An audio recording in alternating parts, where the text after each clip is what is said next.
Of the 25 years that Jesse Johnson spent behind bars in Oregon, 17 were on death row. Life there had its own rhythm. Walk outside, work out, shower, eat, watch TV.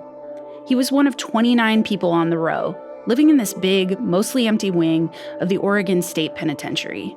I was on the death row with actual killers, and they look at everybody about the same, somewhat. Me, I got along with everybody. For a while, he had a job picking up trays in the cafeteria. Most of the time, he would sit in his cell reading his case files over and over. Johnson told anyone on the row who would listen that he was innocent. And in a way, that became part of everyone's routine too. Johnson saying, "I'm here, but I shouldn't really be here." I was telling them all, "Oh, nope, I'm here, but, my body is, but my mind not, I'm going free." He said it felt like he'd fallen into an episode of The Twilight Zone. A lot of people thought I was crazy. A lot of people, especially a few death row officers. So why you always smiling? So, well, I'm trying to keep from crying, One day, he was watching his favorite show on TV, 2020. 2020 was doing a thing on the Innocent Project for New York. I think it was New York, Connecticut, somewhere. And they had the national hotline number up there, and I got it, and the address. He scribbled down the address for the Innocence Project and mailed them a letter in Washington, D.C. Thought this might finally be his chance to get someone to listen. Jesse is very mild-mannered. This is Eliza Kaplan. She worked as deputy director of the National Innocence Project and co-founded the Oregon chapter. Eventually, Johnson's plea for help reached her. As a former innocence lawyer, I think the thing that he had that many former clients of mine have had that are innocent is just a determination to prove their innocence and not to agree to anything that wasn't true, to just, stand their ground. And so, that's how he was the first time we met. But I think he also seemed exhausted. By the time the Innocence Project took a hard look at Johnson's case around 2014, Oregon had been saying he was a killer for more than a decade. These are the very unpopular cases because people don't want to look backwards and admit that there was a mistake made or that, we've learned something new today. Cases like Johnson's require reflection. And reflecting on the past presents Oregonians with a special kind of problem that conflicts with the progressive story people try to tell. Kaplan gave an example. She said, look at how Oregon voters throughout history have had an on-again, off-again relationship with capital punishment. Way back in 1914, Oregonians abolished the death penalty. In 1920, people voted it back in. In 1964, Oregonians once again abolished the death penalty. Then in 1978, voters brought it back. You can see sort of the fluctuations, just like we had it, we didn't have it. So, it reflects this idea that we want to have this incredibly serious punishment, but we're uncomfortable with it. Oregon has this reputation nationwide as a progressive utopia. Portland, the state's largest city, is often seen as on par with San Francisco and New York for its liberal politics, and it's often portrayed as a boogeyman by conservative media. But Kaplan, who is now a law professor at Lewis and Clark Law School, said, take one look at the justice system, and that progressive image starts to look pretty flimsy. We, incarcerated people of color at the same rate per capita as many southern states like Mississippi, Louisiana, et cetera. We had non-unanimous juries like Louisiana. I think it's really what makes Oregon interesting in some ways, that we're viewed from the outside world as this liberal place. But are we? No, we're not. And I'm not making a judgment on that. But we're really not as obvious as people think. And I think the death penalty is a great example of that. Back when we started reporting, we set out to tell you the story of Jesse Lee Johnson. the evidence against him, and the evidence pointing to his innocence. But the further we got, the more it became clear that what happened to Johnson in 1998 ties directly back to Oregon's foundational story. Just like how there are these two stories of Jesse Johnson, the one the state tried to tell, where he's a killer, and the one he tells, where he's innocent, there are two stories to Oregon, too. The story of the progressive utopia, and then the story of a place that refuses to change the old plot, where Johnson is the next in a long line of Black people who are villainized. From Oregon Public Broadcasting, this is Hush.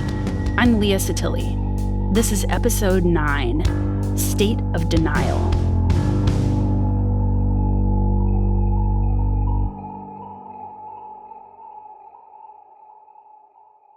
When Oregon was founded on Valentine's Day, 1859, 2 years before the Civil War, lawmakers proudly professed that this new state would stand with the Union in opposition to slavery. And yet, at the very same time, Oregon lawmakers banned any Black, mixed race, or indigenous person from living in the state, or even entering it. That bigotry was enshrined in the state constitution. All of this made Oregon racist in a way that no other state could really claim, and that exclusion clause remained in the state's founding document until the 1920s. During the first 50 years of statehood, Oregon executed people in public hangings outside county courthouses. At the last public hanging in Marion County, where Salem is located, 500 people watched as a Black man named Joe Drake was led to the gallows. Drake had been convicted of murdering a white farmer, but he is now widely believed to have been innocent. Drake said to the crowd who'd gathered to watch him die, quote, "I'm going to be executed for a crime I know nothing about. I'm about to die for a deed committed by other hands." It was hardly the last killing of its kind in the state. So the year was 1902. This is Taylor Stewart. Alonzo Tucker lived in a community known as Marshfield, present-day Coos Bay, Oregon.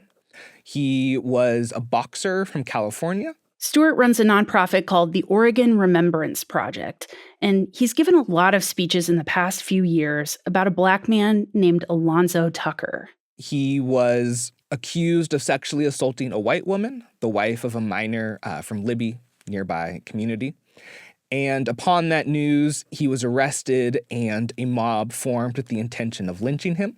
The way Stewart told us the story, Tucker outran the mob and spent a night hiding underneath some docks. Tucker was found the next morning by two young boys, meaning that this effort to lynch Alonzo Tucker had become so community-wide spread that even children were involved in the hunt. Afterward, the mob shot and killed him. So the mob strung up Alonzo Tucker's dead body from a light pole on the old Marshfield Bridge in front of a crowd of 300. This story isn't one Stewart learned in school growing up in Oregon. It was information kept away from the public, or maybe just deemed irrelevant. Stewart only learned about Tucker's fate in 2018 when he took a college trip to the National Memorial for Peace and Justice in Montgomery, Alabama. I'll never forget going to that museum because I couldn't believe that I had lived in Oregon my entire life and I had to go all the way to Montgomery, Alabama just to learn that there had been at least one widely documented lynching of an African American here in Oregon. Back at home, he started researching Tucker's story, made plans to get a memorial built. But as he did that work, he started to see that Oregon's laws still carried the legacy of its racist founding. And the latest federal data shows how the death penalty is a part of a racist system. 41% of all people on death row in America are Black. Lynching simply just evolved into the death penalty. The fundamental question of who our society believes deserves death for a wrong committed simply transitioned from lynching to the death penalty. In the mid-1940s, the state put a 21-year-old Black man from Arkansas to death, a cook on a railroad line named Robert Folks. I came across this story when I was researching the history of the death penalty here, and there were a startling number of similarities to Jesse Johnson's trial and conviction. I got on the phone with Max Geyer to talk about the Folks case. He's a professor emeritus in the history department at Western Oregon University. He wrote a fascinating book about the case called The Color of Night. Geyer said the story started with this young woman on a train passing through Oregon. In the early morning hours, there was an alarm that was raised. One of the Pullman porters, who was in the men's restroom at the time, came running out, turned on the lights, and what people saw was a young woman, about 20 years old, laying in a crumpled heap on the floor of the Pullman car. Standing over this woman bleeding out on the floor was a white Marine named Harold Wilson. Nobody actually saw the murderer. Even Wilson claimed that all he saw was a dark figure running towards the rear of the train. Wilson told the police he saw a dark figure flee from the scene of the crime. And so the investigators focused on the black train workers.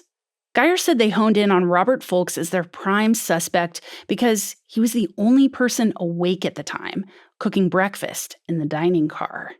Folks is isolated on the train and interrogated. He's stripped naked, put in a men's lavatory with 3 very large Pacific Railroad officers who harangue him in there nonstop for about 8 hours. Folks was eventually jailed and put on trial for the murder. At that trial, the prosecutors passed off fingerprints as good forensic science.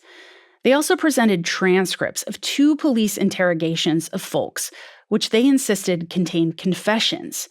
Folks refused to sign those transcripts, saying police coerced him and fabricated the statements. He then again insisted he never committed a murder. And that's really the only evidence against him. They never found any physical evidence linking him to the murder. There was no eyewitness. That even Wilson didn't claim this was the guy who did the murder. In the end, Folks was convicted by an all-white jury in Oregon and sentenced to die. As Geyer researched his book, he started to find problems with the trial records. Whole pieces were missing. There had been places where the transcript had literally been cut and pasted, and in a way that actually highlighted incriminatory information. And of course, the same thing happened with the so-called confessions. The more he researched, the more convinced he became that Folks was innocent. That's what makes the case so disturbing, is you see people trying really hard, actually, to make this case be a fair case and try to look at the evidence and where is the proof that this man did this murder. But the system of justice was structured where that was not the question you could ask. The truth doesn't matter. Oregon's criminal justice system in the 1940s wanted Folks dead, even if the facts didn't support his conviction. When we got on the phone, Geyer didn't know anything about Jesse Johnson. But as I read his book and spoke to him, I kept jotting down all the similarities between the Johnson case, which was tried in 2004, and the Folks case, tried 60 years before in 1944. Okay, so here are the similarities between Jesse Johnson and Robert Folks that I can deduce, and I'd just sort of like to get your reaction to this. Both were Black men raised in Arkansas. Both did not live in Oregon. In both cases, a white military witness was seen as a credible. Just like how the Johnson case was built on the white helicopter pilot who saw a Black man near Harriet Thompson's house, the Folks case was also built on the word of a white military man. The jury was all white women during the Folks trial. The jury that decided Johnson's fate was mostly white women, too. Notes from the investigators are actually written down much later from when the interviews actually occurred. And as you just said, in both Johnson and Folks, neither had a history of violence. So what does all that say to you? Well, unfortunately, it tells me that things have not changed very much in Oregon, right? Geyer said his research left him rattled. It changed his understanding of what Oregon says it is versus what it really is. It's the facade of fairness. It's a concerted effort in the court to pretend that race does not exist. There's a picture in the book that shows Folks sitting up in front with a sea of white faces behind him. There's one Black man and 100 white people in there. You can't avoid the fact of race. It's visible in that courtroom. In the end, Oregon executed Robert Folks in the gas chamber. He was held down with leather straps as he thrashed and gasped. There's a photo of this.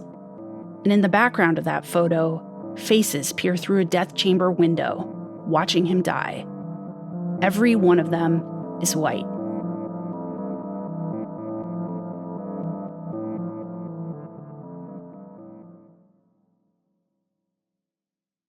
In 2022, Oregon's Governor Kate Brown made a surprise move in her final year in office.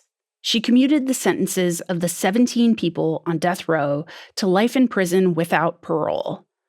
Jesse Johnson was one of them. The death penalty is immoral. Justice is not advanced by taking a life, and the state should not be in the business of executing people. This is Brown speaking to NPR. The death penalty also has never been administered fairly, consistently, or equitably in Oregon, or frankly, across the United States.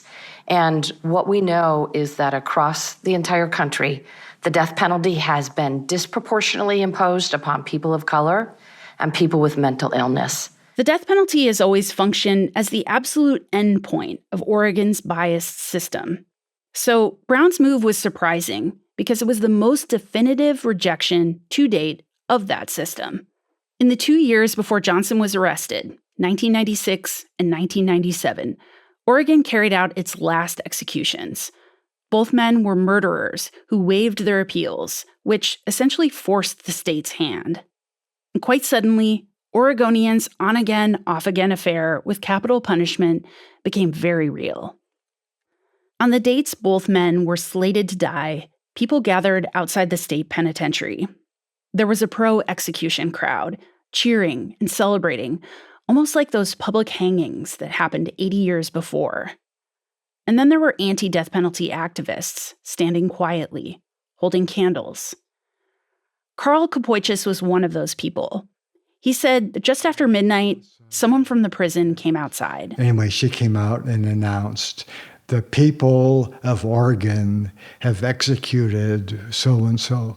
And I even get a chill thinking about that. The phrase, the people of Oregon, knowing that I was a part of it. It's the citizens of Oregon that carried out this execution. It wasn't remote. It wasn't someone apart from me. After that moment, Carl started writing to inmates on death row.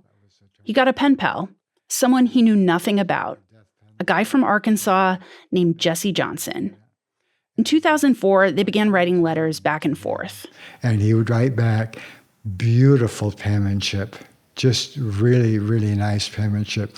No punctuation, but really beautiful penmanship, very easy to read. In letters, Johnson described his life on death row. He called himself a loner.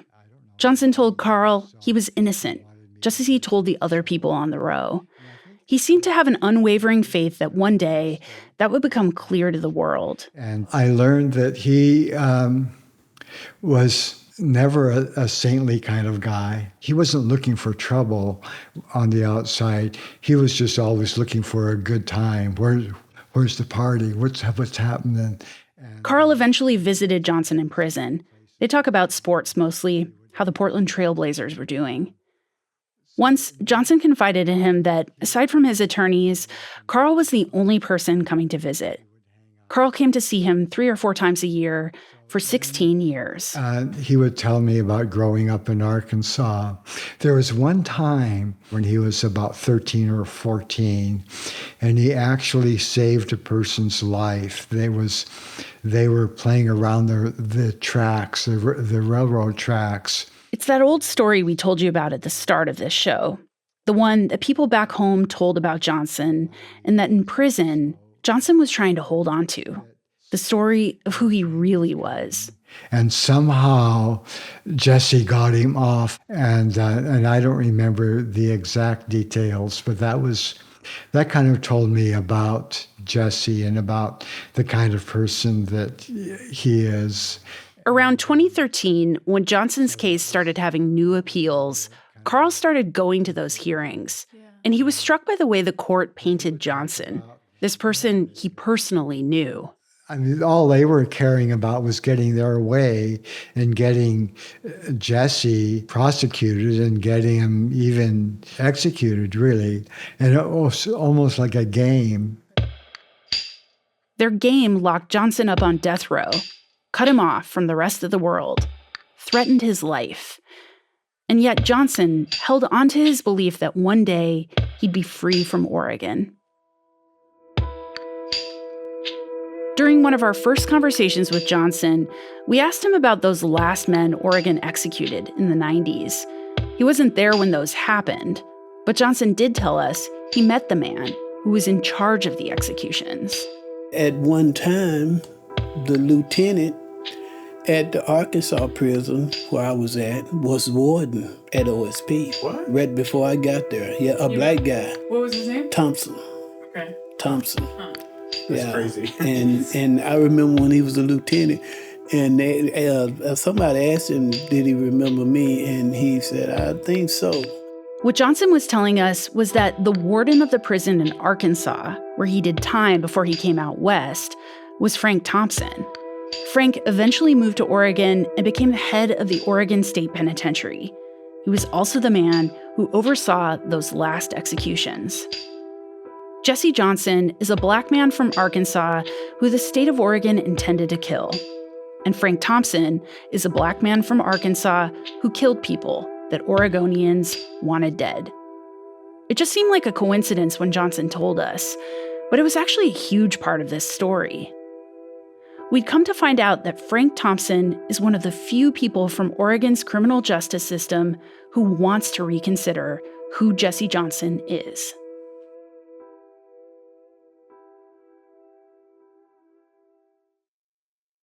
When I first called Frank Thompson, he said he didn't really want to talk about his time leading the Oregon State Penitentiary.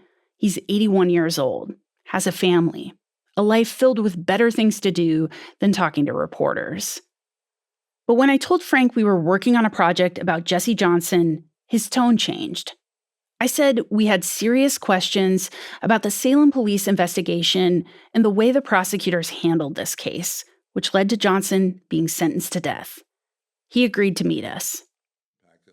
On the kind of winter day Oregon is known for, cloudy, a slow rain that seems to never end, we met Frank in a meeting room at the Salem Public Library.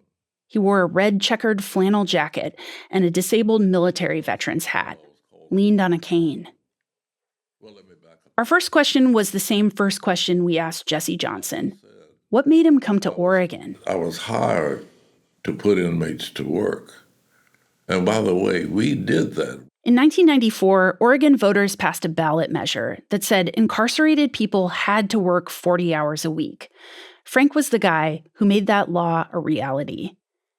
He said the work program he launched has helped incarcerated people learn new skills. And that is really the star I'd like to see emblazoned on my monument but that won't be it.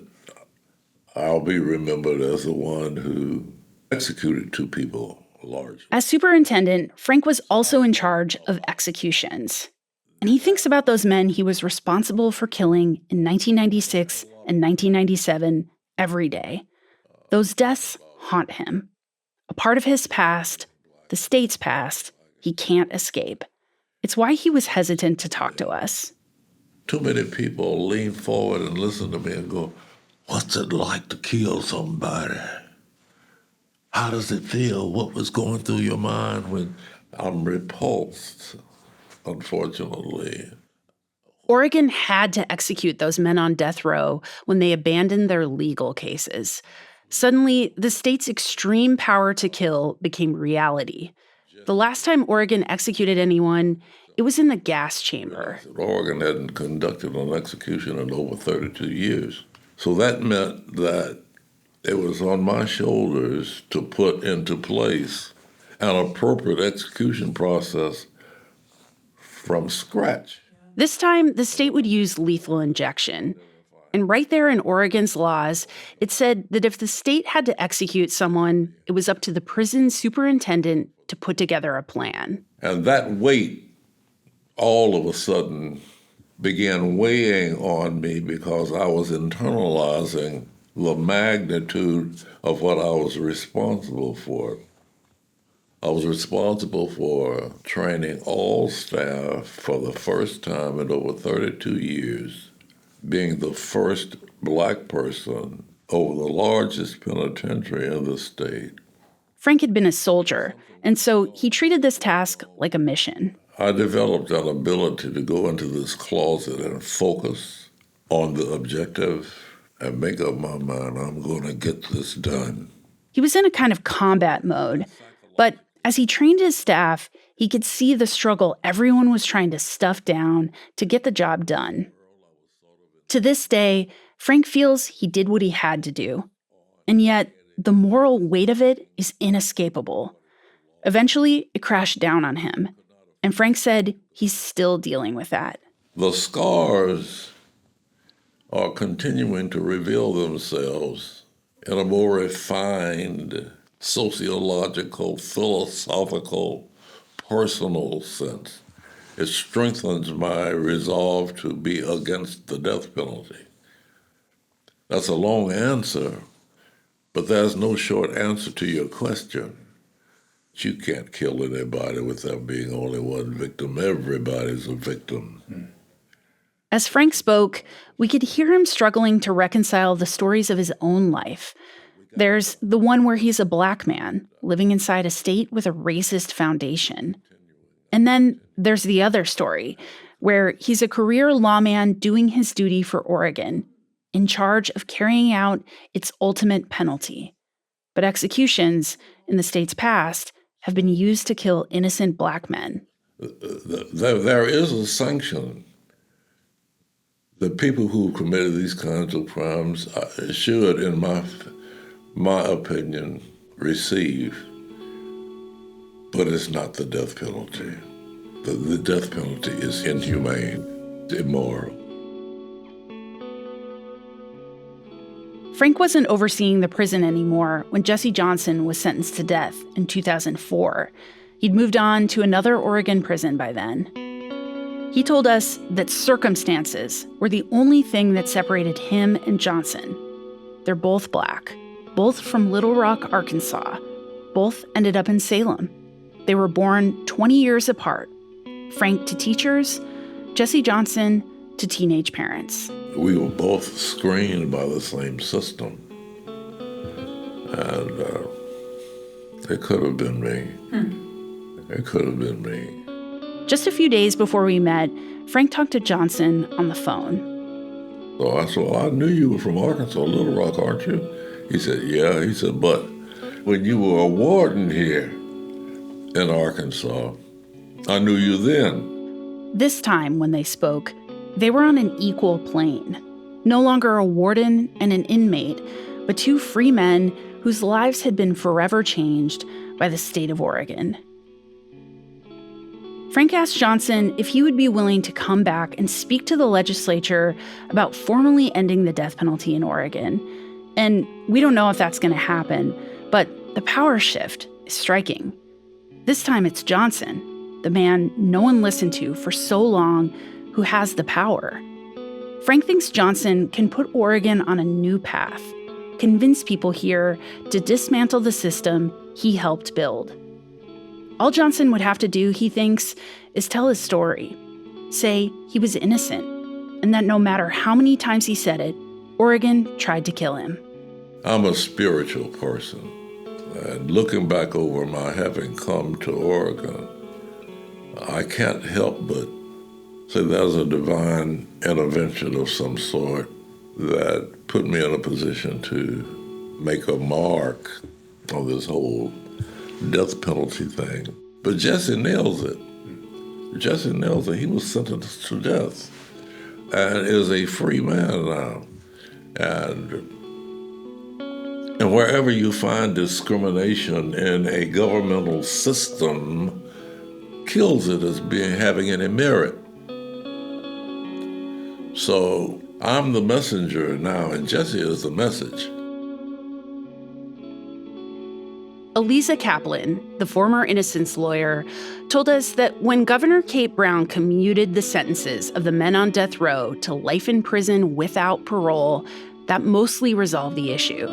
She said fully repealing at the ballot box would require an expensive political campaign, and a better use of that money would be more urgent criminal justice issues. The state also recently passed a law that limited when the death penalty can even be applied. So, by today's law, Johnson wouldn't have even been eligible for death with his conviction. But only Oregon voters could strike it from the state constitution for good. I asked Frank about that. We've talked to people in the legal community who have said the death penalty is essentially useless in Oregon. It's in the state constitution, but it's useless, so we don't need to repeal it. I'm curious how you respond to that. Oh, within the past 2 years, Oregon got rid of all reference to slavery. That's the end of my answer to that. In other words, Oregon's racist past is an ancient history. In 2022, more than 680,000 people voted to preserve language in the state constitution allowing slavery as a form of punishment. Let that sink in for a moment. I think it needs to be pointed out that the one person we spoke to from Oregon's criminal justice system who's willing to be reflective about Jesse Johnson's case and what it means for Oregon is someone whose life story looks the most similar to his on paper. A Black man from Arkansas who ended up in Oregon. Here's a man who followed orders and had a thriving career in the criminal justice system.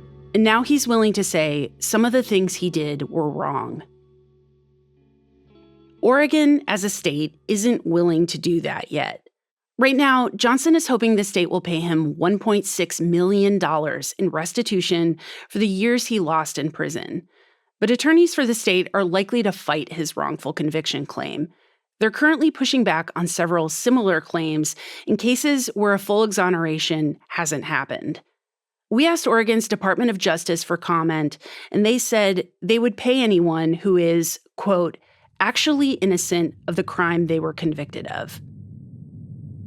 And here's the part of the show where we tell you about where everyone ended up.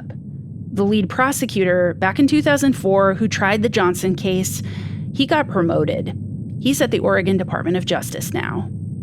Johnson's attorney, who the state decided gave him inadequate representation, he's a judge in Marion County. Detective Mike Quakenbush is retired. He was working on a new roof when we talked to him. Says he drives a Harley around on the weekends. Detective Craig Stolk said he's moved on. Most of the people we spoke to who were in the drug scene back then, they told us how much they're struggling, how this case ruined them. And then there's Jesse Johnson. Every now and then, over the year we worked on this project, I would call him to check in. We'd have short conversations, confirm this fact here or that fact there. I didn't want to bother him too much, make him dwell on the past. And those conversations always left me a little dumbfounded because he isn't dwelling on it. He isn't mad. No, I can't. I'm not pissed about it. Yeah. Especially now because it's over with. So, I'm moving on as best I can, but. Of course, he thinks about what happened to him all the time. But every day, he's looking forward, not backward. He was finding a love life, dated a few women after he got to Arkansas, and wasn't sure about his next steps. She want me to move in. I don't think I want to move in just yet. She got 2 teenage boys. And we cool, but I don't think I want to move in yet to pay no bills, pay my own bills for a while. Johnson wants Oregon to pay him. He turned 63 years old since we started working on this podcast, and finding a job would be hard. When I asked him questions about what freedom was like, his answers were pretty brief. He was worried about money, but mostly he would say he was just chillin'. What have you been up to today, Jesse? Chillin'. Do you have plans for Christmas? Just chillin'. Most times when I called, he was in the car, driving around, or stopping to buy cigarettes. One time, I reached him right before Thanksgiving. It's pretty cool you get to spend this holiday season out with your family and back home. It must be so liberating for you. Oh, yeah, the home-cooked food. Yeah, man. And like a real bed, right? And like friends. And you can do whatever you want. You can drive around. Yeah. That's awesome, man. That's what I've been doing, too. Over and over, he told me, nothing looks the same. He was back home in Little Rock, but Little Rock had changed so much since he left in the 90s. If anything bothered him, it was this. Oh, man. And a few of the places I'll be going like twice a week, and I still haven't got it yet. Still, he always found his way home again, back to the house where he was staying with his cousin. I just drive around and look at the new scenery, and I stay on the go all the time. I stay on the go my people been complaining about me not staying at home. Why is that? Why do you think you want to be on the go so bad? Well, I stay with two cousins, two females. Mm-hmm. The youngest one, she act like she mama. She mean well. Yeah. Ain't nothing in the streets but trouble. Well, I ain't in the streets. I'm in the car and I'm driving and I ain't stopping and I ain't doing nothing wrong. I bet everybody just feels like it's so amazing that you're out. They just probably feel like people want to protect you, right? Like they're afraid. Yeah, that's most of her. That's most of her though. Yeah. I mean, I guess I can understand that, but I also wonder, do you feel like you just want to be on the move because you were stuck in one damn place for so long? I think that's it. Yeah. I think that's it. That makes sense to me. Yeah, I tried to explain that to him, but well, you free now. You can, go anytime. You ain't got to go every day. Johnson is not imprisoned by Oregon's story about him. Way back in 2004, he told the court that convicted him, "I'm innocent." And then he waited for everyone to catch up to what he knew was true. He's still waiting. As we talked, it was hard not to think, though, about his reality. He's out of prison, sure, and that's amazing. But the state of Oregon still took so much of his life away from him, locked him in a box, and kept him there. And now he's a 63-year-old man crashing with family, worrying about how he'll pay his bills. The last job he had was in a prison laundry. And before that, he cleared trays in a cafeteria. Johnson's case isn't some bug of Oregon's system. It's the system. It has historically taken the lives of Black men, killing them, or simply taking their days away slowly, dictating the terms of their lives as if to say, "How dare you come here? How dare you set foot in this place?" And now, Johnson is still dependent on Oregon. He's waiting for the state to pay him. Without that money, he's idle. He drives the same streets he grew up on, over and over, tries to memorize the look and feel of his new old home.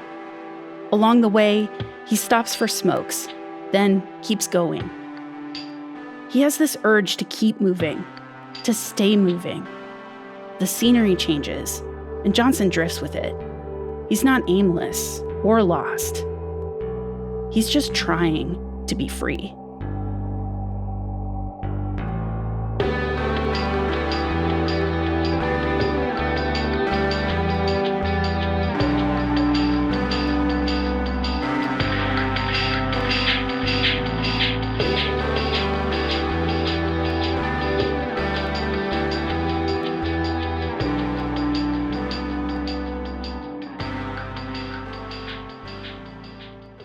Hush is reported, written, and produced by me, Leah Satilli, and Ryan Hass.